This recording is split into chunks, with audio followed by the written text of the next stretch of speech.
할렐루야. 어제 그제 12월 25일 크리스마스를 보냈습니다. 또한 오늘은 거룩한 주일, 또 그리고 2020년 마지막 주일이기도 합니다. 이날에 하나님께서 저와 여러분 모두에게, 그리고 이 말씀을 듣는 모든 분들에게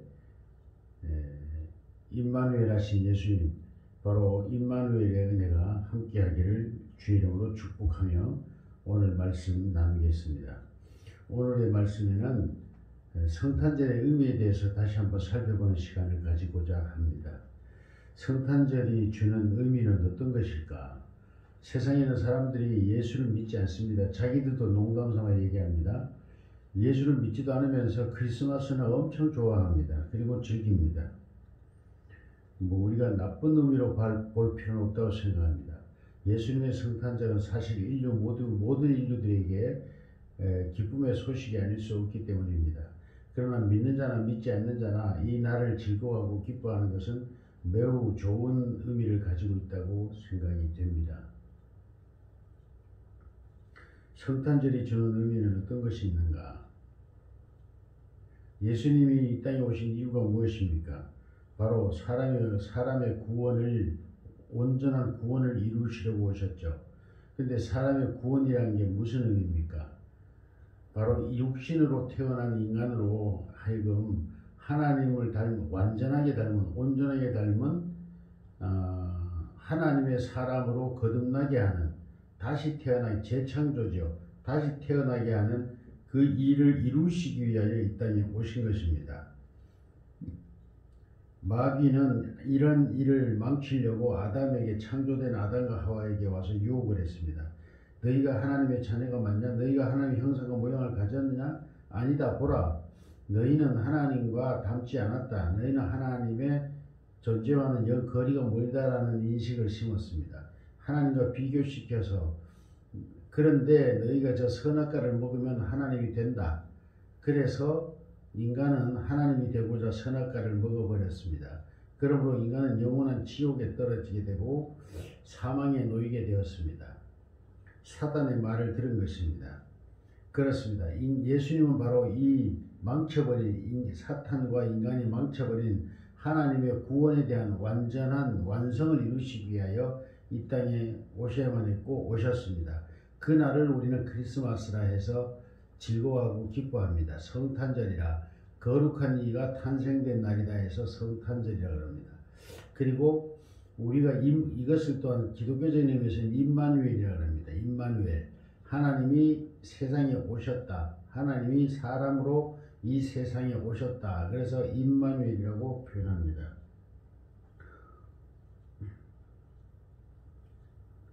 그런데 이 예수님이 이 땅에 오신 것은 바로 사람들의 영원한 생명의 첫 사람으로, 첫 열매로 이 땅에 오신 것입니다. 사람들의 아담이 육신의 조상으로서 이 땅에 탄생되었다면, 창조되었다면, 예수님은 이 땅에 영원한 생명, 참사람, 곧 태초에 하나님이 꿈꾸셨던, 창조하기를 원하셨던 그 하나님의 자녀들, 영원한 생명을 가진 그런 하나님의 사람들의 첫 조상으로서, 첫 열매로서 이 땅에 태어나셨습니다. 그런데 중요한 문제가 이제부터입니다. 이 아름다운 소식을 기다리는 것은 사실 유대인들이었습니다. 유대인들은 바로 이 메시아를 끝없이 기다려왔고 창세 이후로 기다려온 역사가 바로 이스라엘의 역사라고 말할 수 있습니다. 그런데 그들에게는 예수님의 탄생이 알려지지 아니하였습니다.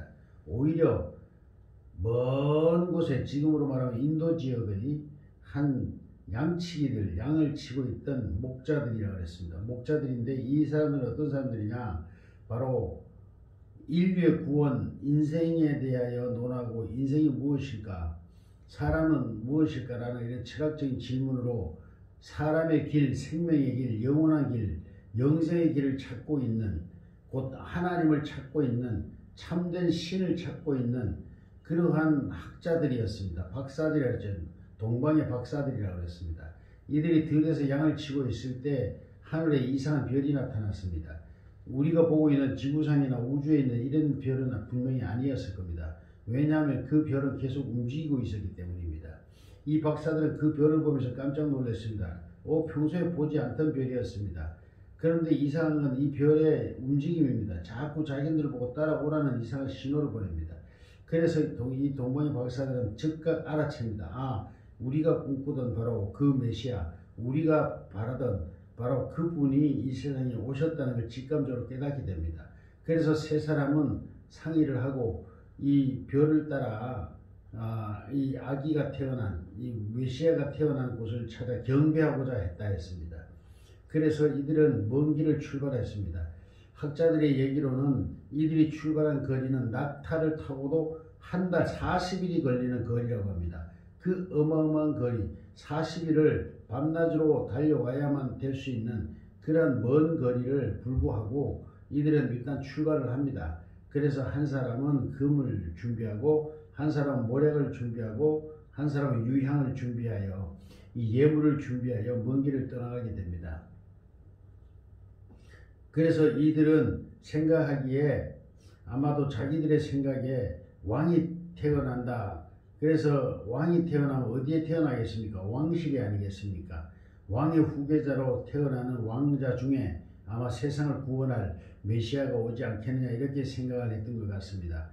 그런데 특이하게도 또 이 별이 예루살렘까지 이스라엘까지 인도를 하고 별이 그냥 사라졌습니다. 이 당황을 하게 됐겠죠. 이 박사들은. 그래서 왕실로 찾아갑니다. 왜?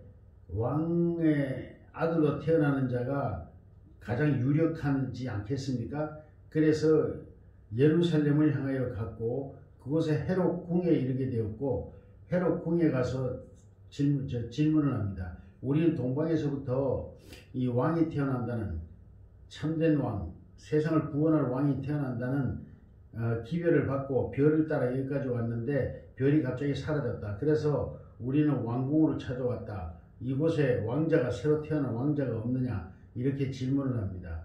그 소식을 들은 헤롯 왕은 기질초풍을 합니다. 자기가 왕인데 새로운 왕이 태어난답니다. 뿐만 아니라 자기 집에는 지금 출산을 한 사람도 없고 또 임신을 한 사람도 없습니다. 왕으로 태어날 만한 그런 조짐이 전혀 없습니다. 그래서 이 왕은 자기도 박사들을 속이죠. 박사들에게 나도 사실은 그 메시아를 기다렸다. 그러니 너희들이 그를 찾아 만나거든 나도 가서 경배하도록 나에게도 알려달라. 그렇게 속입니다. 그런데 이 박사들이 이제 나와서 다시 그 이스라엘의 그 노학자들이나 이런 사람들을 만나서 이야기를 나눕니다. 왕이 태어날 만한 곳이 어디냐? 이스라엘의 왕이 태어날 만한 곳이 어디냐? 그랬더니 아마 유대 학자들 중에 말하기를 베들레헴이라는 곳이 아니겠느냐? 그 구약에 예언되어 있습니다. 그 말을 했을지 안 했을지 모르지만 하여간 이 사람 그 나왔을 때 다시 하늘의 별이 이들을 인도하기 시작합니다. 그렇습니다. 여기에 아주 중요한 메시지가 있습니다. 그래서 이들이 별의 인도를 따라 가봤더니 베들레헴이라고 하는 조그만 동네에 마구간 위에 별이 멈추고 있는 겁니다. 들어가 보니 그 마구간 안에 임산부가 이제 해산을 한 마리아가 있었고 아기 예수님이 있었고 거기에 또 예수님이 있었습니다. 그래서 이들은 그 구유에 놓인 예수님을 보고 그 마구간에 무릎을 꿇고 경배를 했습니다. 엎드려 경배했다 했습니다. 넙죽 최고의 경배가 넙죽 엎드리는 것입니다. 납죽 엎드려 경배를 하고 자기들이 가져온 금과 유향과 모략을 예수님께 선물로 드렸습니다. 그리고 이들은 그날 밤 꿈에 하나님의 현몽을 하셔서 꿈에 지시를 하셔서 헤롯에게 알리지 말라는 지시를 하셔서 고향으로 돌아가게 됐습니다. 그 소식을 한 며칠이 있어도 소식이 없자 헤롯 왕은 고민에 빠졌고 이 왕을 죽여버려야만 했습니다. 왜? 자기가 이 왕권을 계속 계승하고 또 자기 자손 왕권을 계승할 수 있는데 새로운 왕이 태어났다는 이 말은 그에게 충격이었습니다. 그래서 그는 즉시 명령을 내려서 이스라엘 중에 특별히 태어난 지 2살 안 되는 2년 미만의 모든 남자아이들을 죽이라는 명령을 내립니다. 그래서 라마에서부터 그 통곡의 소리가 울렸다는 구약의 말씀을 이루기 위하여 수많은 어린아이들이 죽임을 당하게 됩니다. 그러나 예수님은 마리아와 그 요셉에게 미리 또 꿈에 현몽하셔서 빨리 아기를 데리고 떠나라는 명령을 받고 그 밤에 바로 일어나서 그 예루살렘 나사렛이라는 동네로 이사를 하게 됩니다. 그래서 그 사망의 굴레에서 피하게 되는 역사가 있습니다. 중요한 것은 여기서 오늘 아주 중요한 핵심을 하나 건지고 지나가겠습니다. 바로 그렇게도 기다리던 이스라엘 백성들과 그 이스라엘의 선지자들과 또는 제사장들과 또 수많은 학자들이 있었지만 그들에게는 하나님께서 예수 그리스도의 탄생을 알려주지도 아니하셨습니다. 그러나 오히려 저 이방인이요 정말 유대인들은 상대도 하지 않을 저 이방의 양치기 그 천문학자들이라고도 할 수 있고 정말 하나님의 때를 기다리는 그 인류의 구원의 메시아를 기다리는 그 진실한 이방인들 학자들에게 나타났다는 사실입니다. 그들에게 먼저 소식을 전했다는 사실입니다. 예수님의 태어나심을 경배하는데 시간을 맞추려면 아까도 말씀드렸죠. 약 넉 달을 40일이 넘는 거리를 낙타를 타고도 40일이 넘는 거리를 달려와야만 했습니다. 그렇다면 하나님은 이미 이 동방의 박사들에게는 40일 전에 그들이 준비할 수 있는 시간까지 하면은 적어도 50일 전에는 이들에게 소식을 전했다는 얘기입니다. 이 별로 말미암아 메시지를 전했다는 얘기입니다. 여기에 중요한 게 있지 않습니까? 여러분, 오늘날 여러분, 성도 여러분, 우리는 예수님의 재림을 기다리고 있습니다. 또 모든 전 세계 크리스찬들 뿐만 아니라 종파는 다르지만 천주교며 개신교며 또 이런 아직 수많은 이 크리스찬들이 예수님의 재림을 기다리고 있습니다. 그런데 오늘 이런 일들이 만약에 우리들에게 일어난다면 어떻게 되겠습니까? 큰일 아닙니까? 우리 유대인들에게는 이 예수님을 메시아를 기다리고 있는 유대인들에게는 그 소식을 알리지 않고 오히려 이방인인 이 동방의 박사들에게 먼저 그 소식을 알렸다는 데에서 우리는 충격을 받아야 됩니다. 오늘날 우리들도 바로 기다리던 예수님의 재림의 소식을 듣지 못하는 수가 있을 수도 있다는 메시지가 아닐까 해서 저는 심히 두렵습니다. 그러나 두려워하지 마십시오. 왜냐하면 예수님은 바로 성령으로 우리들에게 오셔서 우리들 안에 거하시기 때문입니다. 할렐루야. 이 은혜가 저와 여러분 모두에게 있기를 주의 이름으로 축복합니다. 며칠 전에도 친구 목사님과 같이 식사를 하다가 그런 이야기를 했습니다. 매일매일 회개하는 삶이 중요하다. 매일 중요합니다. 굉장히 중요합니다. 그런데 제가 거기서 약간 좀 장난기가 좀 발동했습니다. 그래서 그 친구한테 물었습니다. 만약에 그래서 천국을 못 간다면 바로 회개하지 않으면 천국을 못 간다면 만약에 어느 날 하루 회개를 못하고 잠을 들었다가 죽었다면 그러면 천국 못 가느냐? 그리고 만약에 더 심하게 그러면 네가 늙어서 치매에 걸려서 예수님이 누구냐 물으면 그 사람이 누구냐라고 대꾸를 한다면 그러면 그 사람은 천국을 못 가냐? 지옥을 가느냐? 평생을 예수 믿었는데 지옥을 가느냐? 제가 그렇게 질문을 했습니다. 이 친구는 대답을 못했습니다. 사랑하는 성도 여러분, 우리는 물론 회개해야 됩니다. 우리의 잘못을 회개하고 우리 안에 계신 성령께서 또 우리를 회개케 하십니다. 그러나 그것보다 더 중요한 것은 진리를 아는 것입니다. 성령이 하나님의 아들 예수님의 영으로 성령으로 우리들에게 와 계십니다. 우리 안에 있습니다. 그러므로 내가 구원을 이루는 것이 아닙니다. 내가 율법을 완성하고 내가 십자가의 도를 완성하고 또는 예수님처럼 또는 날마다 회개하는 삶을 살고 그런다고 해서 내가 천국을 가는 것은 아닙니다. 천국 가는 것은 하나님의 자녀가 되어야 됩니다. 주 예수를 믿으면 하나님의 자녀가 되는 권세를 주신다 그랬습니다. 그렇습니다. 그러면 누가 주 예수를 믿습니까? 성령으로만이 예수를 시인하고 믿게 됩니다. 그러므로 성령이 먼저 우리에게 와서 예수를 믿게 해야만이 우리는 예수를 메시아로 영접하고 받아들이고 또 믿게 됩니다. 그러니까 다른 말로 하면 성령께서 미리 우리 안에 내주하시는 겁니다. 이것을 임마누엘이라 합니다. 사랑하는 성도 여러분, 유대인들에게 예수님께서 임마누엘 하신 것처럼, 그러므로 그들이 이제 예수를 알게 되는 것처럼, 나타내신 것처럼, 그들 유대인들 가운데 예수님이 오신 것을, 임마누엘 하신 것을 나타내시고 이루신 것처럼, 오늘 우리들에게도 먼저 임하셔서 임마누엘 하셔서 예수님이 우리 안에 오셨음을 나타내시는 것입니다. 그것이 바로 믿음 생활이고 신앙 고백이고, 우리가 주님을 믿게 되고 알게 되고 또 그리스도인으로 살게 되는 것입니다. 할렐루야. 이 은혜가 저와 여러분들에게 있어질지어다. 할렐루야.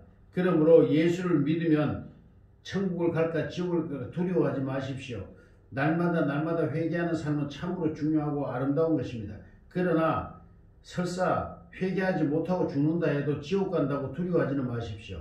여러분이 여러분을 구원하는 것이 아니라 여러분 안에 임마누엘 하신 예수님의 성령이 여러분을 하나님의 자녀되게 하셨고, 또 하나님의 자녀로 인치심을 받았은즉 여러분은 구원받은 것입니다. 저도 구원받은 것입니다. 할렐루야. 그러므로 사랑하는 성도 여러분, 참으로 여러분에게 임마누엘 하신 예수님, 동방박사 세 사람에게는 예수님의 탄생을 미리 알려주셨습니다. 그러나 유대인들 가운데는 아무도 예수님의 탄생을 알려주지 아니하셨습니다. 여기에서 우리는 깊이 깨달아야 합니다. 나는 과연 진실한 그리스도인인가? 나는 참으로 성령 받은 하나님 예수님이 내게 임마누엘 하신 하나님의 자녀인가? 우리 자신을 다시 한번 돌아보는 크리스마스가 되기를 주님의 이름으로 축복합니다. 오늘은 2020년 12월 마지막 주일 28일 마지막 주일입니다. 이 주일에 우리는 다시 한번 내가 그리스도인인가? 나는 참으로 성령의 사람인가? 내게는 참으로 예수님께서 임재하신 임마누엘 되어 있는 사람인가를 다시 한번 돌아보면서 이 한 해를 마무리한다면 보람되고 큰 은혜가 있을 줄로 믿습니다. 그러므로 이스라엘 가운데 임하신 예수님, 탄생하신 예수님, 바로 우리 가운데 우리가 예수를 알지도 못할 때 예수님께서 우리에게 임재하셔서 임마누엘 하셔서 우리로 하여금 하나님을 알고 예수님을 알고 또 구원의 길을 알고 우리의 존재 하나님의 자녀가 됐다는 이 사실을 깨닫게 하시고 알게 하신 예수님과 성령님과 하나님을 찬양하는 은혜와 은총이 저와 여러분에게 풍성하게 있으기를 축원합니다. 할렐루야. 영접하는 자에게는 영생을 주시려고 예수님은 이 땅에 오셨습니다. 예수님은 우리에게 임마누엘 하심으로 우리가 예수를 알게 되고 하나님도 알게 되고 구원의 길에 서 있고 우리는 하나님의 자녀가 되었습니다. 그런즉 우리는 이번 성탄절에 통해서 깊이 깨닫는 은혜가 있기를 바랍니다. 성탄절이 주는 의미는 무엇입니까? 예수님은 이 땅에 우리에게 새 생명을 주려 오셨다는 것입니다. 아담에게 주신 그 육신의 생명에서 이제는 영원한 생명인 하나님의 생명, 하나님과 더불어 영생하는 하나님의 자녀가 되는 권세를 주시려고 이 땅에 오셨습니다. 그분은 이 땅에 오셨을 때 아무도 그를 환영하지 않고 그를 경배하지 않았지만 바로 하나님이 예비하신 동방의 세 박사가 그 먼 길을 찾아와서 가장 귀한, 인류의 중에 가장 귀한 금과 유황과 모략을 가지고 와서 예수님께 경배를 했다는 사실입니다. 사랑하는 성도 여러분, 오늘날 수많은 그리스도인들이 예수님의 재림을 기다리고 있습니다. 그러나 여러분 안에 성령의 인도하심, 성령의 임마누엘 하심, 예수님의 임마누엘 하심이었다면 그 기다림은 헛된 것입니다. 유대인들이 기다린 그 기다림과 같을 것입니다. 그러나 진실로 성령의 인도함이 있는 사람은 이 동방의 박사들에게 별로서 인도하신 것처럼 성령으로 여러분을 인도하실 줄로 믿으시기 바랍니다. 그러므로 두려워하거나 염려하지 마십시오. 바로 이 이방인들이었던 동방박사 세 사람에게 별로서 인도하신 하나님께서 오늘날 우리들에게 성령으로 우리를 인도하고 계심을 믿으시기 바랍니다. 할렐루야. 성령이 여러분에게 저에게서 임하여 그 성령으로 말미암아 우리는 예수님을 시인하고 구주로 시인하고 영접하고 경배하며 또 하나님의 자녀가 되는 권세를 주셨습니다. 할렐루야. 이 축복이 저와 여러분에게 있음을 굳게 믿으시고 헛되고 다른 말로 유혹하는 온갖 사탄 이단들의 미혹과 유혹에서부터 자유롭고 보호받는 여러분이 되시기를 축복합니다. 할렐루야. 사탄은 지금도 끝없이 아담 때처럼 끝없이 다른 복음을 전하고 있습니다. 다른 이야기를 합니다. 여러분, 오직 여러분의 공로나 여러분의 힘이나 여러분의 노력으로 구원에 이르리라고 하는 이런 어리석은 생각에서 벗어나십시오. 우리의 구원은 우리로 말미암은 것이 아니라 오직 예수 그리스도의 성령의 임재하심으로, 성령의 임마누엘 하심으로 이루어진다는 사실을 굳게 믿으시고, 그러면 그 증거가 무엇이냐? 그 증거는 바로 여러분이 예수를 시인한다는 것입니다. 하나님을 알고 믿는다는 것입니다. 성서가 하나님의 말씀이 있는 걸 믿고, 예수가 우리의 구세주임을 믿고, 예수가 십자가의 죽으심이 나의 죽음이요 예수님의 부활이 나의 부활임을 믿어지는 이 믿음 사실 자체가 이미 여러분과 저에게 성령이 임하여 임마누엘하여 계신다는 사실입니다. 그 성령으로 말미암아 저와 여러분은 예수를 믿기도 하고 시인도 하고 경배도 하며 찬양할 수 있습니다. 이 사실을 굳게 믿으시고 다른 복음에 끌려서 미혹되는 일이 없기를 예수님의 이름으로 축복합니다. 성령이 저와 여러분을 인도하십니다. 할렐루야.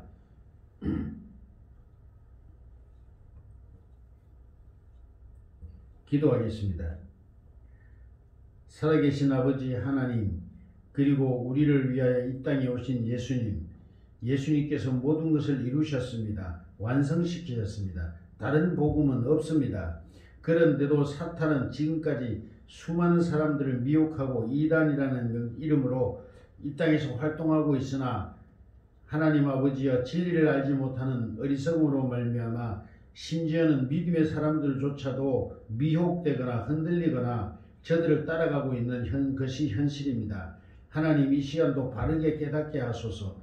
성령이 오심으로 우리가 구원을 받고 하나님의 자녀가 됨과 같이 이 시간도 임마누엘 하시는 예수님, 이 땅에 유대인들 가운데 임하셨던 예수님, 오늘 우리 가운데 임하셔서 성령으로 임하셔서 우리에게 구원을 베푸시고 하나님의 자녀가 되게 하시고 또 우리를 영원한 생명을 소유하게 하신 것을 믿습니다. 하나님, 예수님, 성령으로 우리에게 오신 이 완성된 온전한 복음으로 말미암아 우리가 굳게 서게 하시고 헛된 미혹의 말, 사탄의 말에 미혹되는 자가 없도록 주님 축복하고 인도하소서. 성령의 임마누엘 하신, 성령의 제게 오셔 임마누엘 하신 그 은혜를 감사하며 이 시간도 주님 앞에 엎드려 경배합니다. 이 은혜를 베푸신 은혜를 너무 감사합니다. 동방박사 세 사람이 예수님의 구유 앞에 엎드려, 누우신 구유 앞에 엎드려 경배함과 같이 우리도 엎드려 경배하오니 주여, 이 은혜를 저희들이 주심을 감사합니다. 이제는 구원을 얻을까 얻지 못할까 하는 두려움으로 어리석음에 빠지지 않게 하시고 나의 구원은 오직 성령에 의하여 임마누엘 하신 예수님의 영으로 말미암아 완성되었다는 이 사실을 굳게 믿음으로 다른 복음에 흔들리거나 다른 복음으로 말미암아 그 믿음을 저버리는 어리석은 자가 없도록 주의 성령으로 우리를 완전하게 지켜주시옵소서. 주의 성령께서 우리에게 오셨으므로 우리가 예수를 믿고 시인한다는 이 사실 하나로 아버지 하나님, 큰 믿음에 서게 하시고 반석의 믿음이 되게 하시고 흔들리지 않는 온전한 믿음이 되도록 성령으로 우리를 충만하게 하옵소서. 예수님의 이름으로 기도드리옵나이다. 아멘.